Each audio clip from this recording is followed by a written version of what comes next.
So hi everyone, welcome to the RP Trading. So let's start the video. তো আজকের ভিডিওতে আমি একটা ইম্পর্টেন্ট চার্ট প্যাটার্ন ডিসকাস করব, যেটা হলো মার্কেটে বিশ একটা প্যাটার্ন বলা হয় মার্কেটে। তো সেটা হলো রাউন্ডিং বটম। মার্কেটে অনেক ধরনের চার্ট প্যাটার্ন আছে, rounding bottom, rounding top, W pattern, range pattern,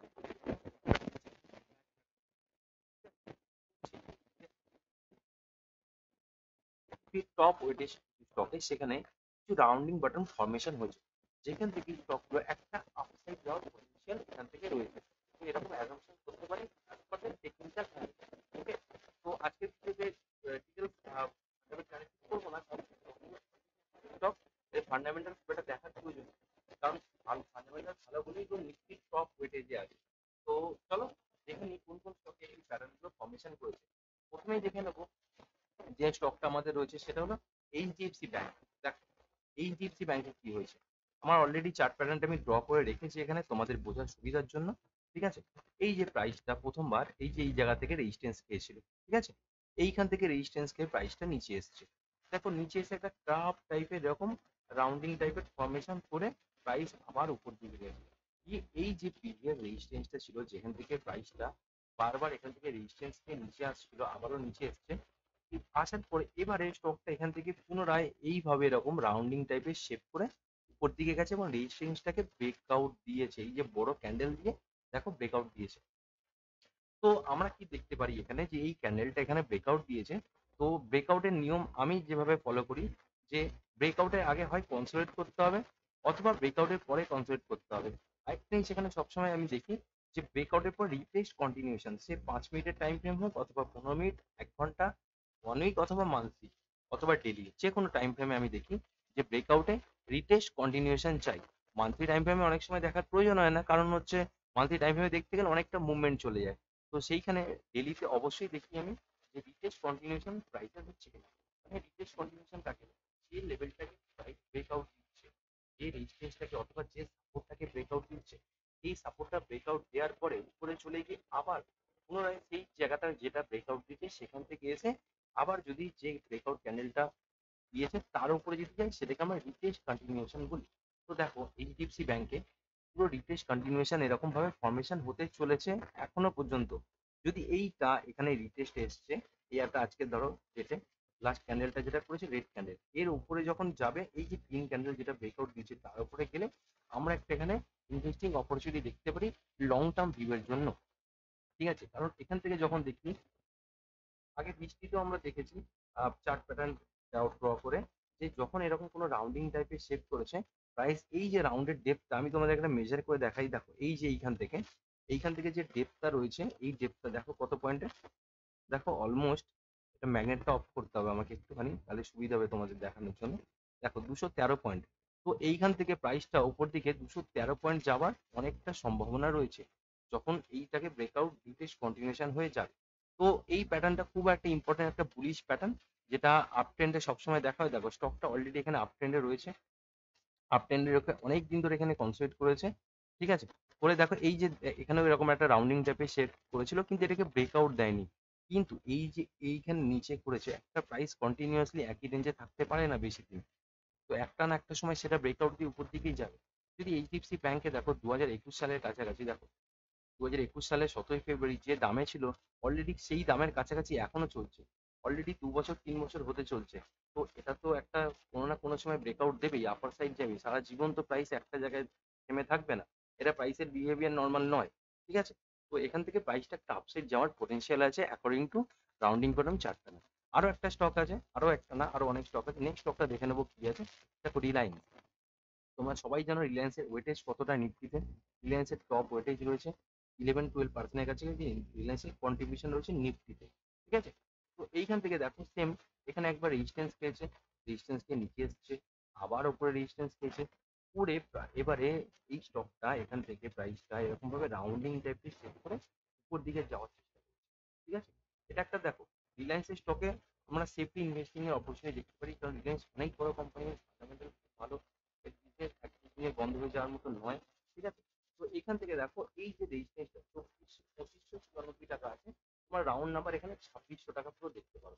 যে 2600 টাকার উপরে স্টকটা যদি যায়, ব্রেকআউট দেয়, যে রিফ্রেশ কন্টিনিউশন যখন হবে তখন আমরা এখানে ফাইন অপরচুনিটি একটা দেখতে পারি। এখান থেকে এই স্টকটা একটা আপসাইড যাওয়ার পটেনশিয়াল আছে। আবারও বলে দিই আমি যে স্টকটার এরকম যখন ফরমেশন আমরা দেখবো তখন সবসময় স্টকের একটা আপ ট্রেন্ড আমরা দেখবো যে আপ ট্রেন্ডে রয়েছে কিনা। যেটা ডাউন ট্রেন্ডে কখনোই আমরা দেখবো না। দেখো স্টকটা অলরেডি আপ ট্রেন্ডে রয়েছে, হয়ে এখানে অনেক দিন ধরে একটা কনসোলিডেশন ফেজের মধ্যে স্টকটা রয়েছে। তো এখান থেকে যদি ব্রেকআউট দেয় তো একটা অনেক দূর যাওয়ার একটা সম্ভাবনা রয়েছে এই স্টকটার মধ্যে। নেক্সট স্টক দেখে নেবো কোটাক মাহিন্দ্রা ব্যাংক। এখানেও সেম ফরমেশন দেখো তোমরা, কিন্তু এখানে একটা জিনিস কি আগের দুটো স্টকে আমরা দেখলাম যে রেজিস্ট্যান্সের কাছাকাছি রয়েছে, কিন্তু এই স্টকটা দেখো এরকম একটা ফরমেশন করে ওই রেজিস্ট্যান্সের দিকে ধীরে ধীরে এগোনোর চেষ্টা করছে। তো এই জায়গাটাতে একটা রেঞ্জ ক্রিয়েট করে বেশ ছোট দেখো, এই যে এখানে প্রিভিয়াস এটাকে ব্রেকআউট দিয়েছিল, ব্রেকআউট দিয়ে এখানে একটা ছোট রেঞ্জ ক্রিয়েট করেছে, অনেকদিন প্রাইস একটা জায়গায় রয়েছে। তো এখান থেকে কি হতে পারে, এখান থেকে একটা ব্রেকআউট দিয়ে এই যে এরিয়াটা, এই যে এরিয়াটা, এই হাইটা এখানে ব্রেকআউট দিয়ে এগেন এখানে রিটেস্ট কন্টিনিউশন হয়ে যদি যায়, আবার এখানে ধরো প্রাইস কিছুক্ষণ হোল্ড করলো, হোল্ড করার পর আবার উপর দিকে গেল, রিটেস্ট কন্টিনিউশন হয়ে আবার উপর দিকে এরকম যাওয়ার সম্ভাবনা আছে। তো এইটা আমাদের ক্ষেত্রে কোটাক মাইন্ড্রা ব্যাংকে একটা আর্লি এন্ট্রি আমরা ধরতে পারি, যে হ্যাঁ আর্লি এন্ট্রি করে নিতে পারি। ছোট একটা স্টপ লস দেবো এই ক্ষেত্রে আমরা এখানে, যে স্টকটা এরপর নিচেও চলে আসতে পারে 1797, ধরো 1800 টাকা রাউন্ড নাম্বারে আমরা একটা স্টপ লস দিতাম। আর এন্ট্রি আমাদের হলো ধরো এর ওপরটাতে যদি ক্যান্ডেল ক্লোজ দেয় এই 1865-70 টাকার উপরে, মানে 60-70 টাকার কাছে স্টপ লস, যেটা খুবই কম এই স্টকের ক্ষেত্রে। ঠিক আছে, 4% 5%-এর কাছাকাছি ম্যাক্সিমাম স্টপ লস হচ্ছে। ঠিক আছে, তো তোমরা ক্যালকুলেট করে দেখে নেবে কত পার্সেন্ট হচ্ছে, আমি একটা অ্যাজাম্পশন করে বললাম জাস্ট। নেক্সট স্টক দেখে নেবো আইটিসি। আইটিসি দেখো, আইটিসির অল টাইম হাই দেখো এখানে রয়েছে 500 টাকার কাছাকাছি, পুরোপুরি 500 নয়, তার থেকে 30 পয়সার মতো কম আছে আমি যেটা দেখেছি। ঠিক আছে, তো সেখান থেকে দেখো স্টকটা, এই স্টকটা অলরেডি একটা আপ ট্রেন্ডে রয়েছে, এখান থেকে অলরেডি আপ ট্রেন্ডে রয়েছে। আইটিসি খুব ভালো একটা এফএমসিজি কোম্পানি। তো এই কোম্পানিটাতে খুব একটা ভালো ইনভেস্টিং অপরচুনিটি আমরা আমাদের কাছে হতে পারে স্টকটা। এরপরেও আরো অনেকটা র্যালি করতে পারে স্টকটা। দেখো কতটা র্যালি করেছে এখান থেকে যদি তোমরা দেখো যে 22 সালে এপ্রিল মাস থেকে 272 টাকা থেকে 500 টাকার কাছে অলরেডি এটা ডবল মুভমেন্ট হয়ে গেছে। তো এখন এর অনেক মুভমেন্ট বাকি আছে, স্টকের প্রাইস কোথায় যাবে কেউ কখনো বলতে পারে না। তো আমরা পুরো প্রবাবিলিটির উপর দেখতে পারি যে হ্যাঁ এরকম ফরমেশনে প্রাইস সবটা আপসাইড একটা মোমেন্টাম করে। এরকম দেখো শেয়ার মার্কেটে কোনো কিছু 100% হয় না, পুরোটাই প্রবাবিলিটি, পুরোটাই অ্যানালিসিস করে আমাদের একটা অ্যাজাম্পশন নিয়ে আমরা একটা ইনভেস্টিং করি। আমাদের ছোট স্টপ লস থাকে সেখানে যে এর থেকে বেশি লস আমরা নেবো না, লস হলে এখান থেকে বেরিয়ে যাবো। তো এইভাবে আমরা চিন্তা করতে পারি স্টক থেকে। দেখো এটাও কি করছে দেখো, এখান থেকে এরকম একটা রাউন্ডিং টাইপ রাউন্ডিং শিফট করে এখানে এসছে, প্রাইসটা এখানে অনেকটা ফ্ল্যাটার হয়ে গেছিল, এই রেঞ্জটাকে ব্রেকআউট দিয়ে আবার এখন এখানে কনসোলিডেট করছে। তো আমরা বলেছি কি সবসময় যখন কনসোলিডেশন হবে বা রেজিস্ট্যান্সকে ব্রেকআউট দেবে তখন রিটেস্ট কন্টিনিউশন চাই। দেখো এখানে যদি তোমরা দেখো রিটেস্ট কন্টিনিউশন এখনো পর্যন্ত এই স্টকটাতে হয়নি। ঠিক আছে, তো যখন আমরা দেখবো এই লেভেলটাকে ব্রেকআউট করছে দেওয়ার পরে রিটেস্ট কন্টিনিউশন করে যদি যায়, এখানেও আমাদের একটা আর্লি এন্ট্রি হতে পারে। এটা খুব সেফার সাইড একটা স্টক, এখানে লস হওয়ার সম্ভাবনা খুবই কম। তো আমরা এখানে একটা অপরচুনিটি দেখতে পারি এইভাবে যে স্টকটা এখান থেকে ব্রেকআউট দিলে এই রেজিস্ট্যান্সের কাছে যাবে, এখানে একটু হোল্ড করুক, তারপর আবার ব্রেকআউট রিটেস্ট কন্টিনিউশন হয়ে ওর দিকে চলে যাবে। নেক্সট স্টক হলো লাস্ট স্টক যেটা, সেটা হিন্দুস্তান ইউনিলিভার। খুব ভালো একটা স্টক, তোমরা সবাই আমাদের বাড়িতে সবাই হিন্দুস্তান প্রোডাক্ট, ইউনিলিভারের প্রোডাক্ট তোমরা সবাই জানো। তো এগুলো ছাড়া বলতে পারি আমাদের জীবন অচল। তোমার বাড়িতে কোনো না কোনো প্রোডাক্ট দেখবে হিন্দুস্তান ইউনিলিভার অথবা আইটিসি অথবা ম্যারিকো, এই কোম্পানি কোনো না কোনো প্রোডাক্ট আছেই আছে। পেস্ট থেকে শুরু করে তেল থেকে শুরু করে সবকিছুই হিন্দুস্তান ইউনিলিভার আইটিসি সাবানের সব এর প্রোডাক্ট করে। তো এগুলোই আমাদের দৈনন্দিন জীবনে আমাদের ব্যবহার হয় এই জিনিসগুলো। তো এই স্টকটা দেখো কি করছে, এখানেও সেম রেজিস্ট্যান্স ছিল একটা প্রিভিয়াস, তো সেইখান থেকে স্টকটা এরকম ভাবে রাউন্ডিং শেপ করেছে। আমি এটা ড্র করে রেখেছি যে দেখো ব্লু কালারের বক্সটা, যে প্রাইসটা এখানে কিরকম ফ্ল্যাট হয়ে গেছে, এখান থেকে সেরকম নিচের দিকে আর যাচ্ছে না, এখানে একটা সাপোর্ট নিয়ে ওই সাপোর্টটাকে ব্রেক করতে পারেনি, এবার উপর দিকে আবার যাচ্ছে। তো এই যে এরিয়াটা এটাকে ব্রেকআউট দেওয়ার পরে এখানে রিটেস্ট কন্টিনিউশন হলে আমাদের এখানেও একটা আর্লি এন্ট্রি হতে পারে। খুব ভালো একটা stock Hindustan Unilever, long term hold করার জন্য তোমাদের পোর্টফোলিওর জন্য খুবই ভালো। তো এখান থেকে স্টকটা একটা আপার সাইড যাওয়ার অনেকটা সম্ভাবনা রয়েছে। তো এখানে দেখো এই যে এখানে আমার এখানে এই জায়গাটা রয়েছে, এখানে আমার খুব একটা ব্রেকআউটের প্রয়োজন নেই কারণ অলরেডি এটা ব্রেকআউট দিয়েছিল। কিন্তু এই জায়গাটাতে একটা খুব ভালো জিনিস দেখো, এই যে এখান থেকে তিনটে ক্যান্ডেল গেছে উপরে, গ্রিন ক্যান্ডেল একটা রেড ক্যান্ডেল দিয়ে এখানে গেছে, আজকে একটা ভালো বুলিশ ক্যান্ডেল মানে লাস্ট ট্রেডিং ডেসে একটা ভালো বুলিশ ক্যান্ডেল শো করেছে। তো এই ক্যান্ডেলটার উপরেই যখন যাবে লাস্ট ট্রেডিং ডেসের যে ক্যান্ডেলটা, এর উপরে যখন যাবে তো এখানে আমরা এন্ট্রি একটা দেখতে পারি 2580 টাকার উপরে আমাদের একটা সেফার সাইডে এন্ট্রি হতে পারে। তো কখনোই আমি বলি না যে আমাদের পোর্টফোলিও টোটাল ক্যাপিটালের 8 to 10% একটা স্টকে ইনভেস্ট করার জন্য। আমাদের পোর্টফোলিওকে ডাইভার্সিফাই করা শিখতে হবে, যে যদি একটা স্টকে লসও হয় তো মিনিমাম একটা লস নিয়ে আমরা বেরোবো, ঠিক আছে? তো 10%-এর বেশি আমাদের টোটাল ক্যাপিটালে এখানে ইনভেস্টিং কখনোই আমরা করবো না। তো সেইভাবে আমরা এখানে একটা অপরচুনিটি দেখতে পারি হিন্দুস্তান ইউনিলিভারে। দেখো, একটা কথা আমি বলে দিই, আমি কোনো সেবি রিসার্চ অ্যানালিস্ট নয়, এটা শুধুমাত্র এডুকেশন পারপাসের জন্য, শুধুমাত্র তোমাদের শেখার জন্য যে তোমরা কিভাবে শিখতে পারো, কিভাবে চার্টকে দেখতে পারো।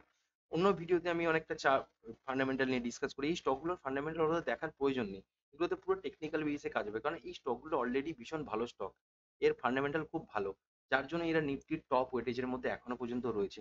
তো এই স্টকগুলো অনেকটা সেফার সাইডে আমরা দেখতে পারি যে এগুলো সেফ স্টক ইনভেস্টিং করার জন্য।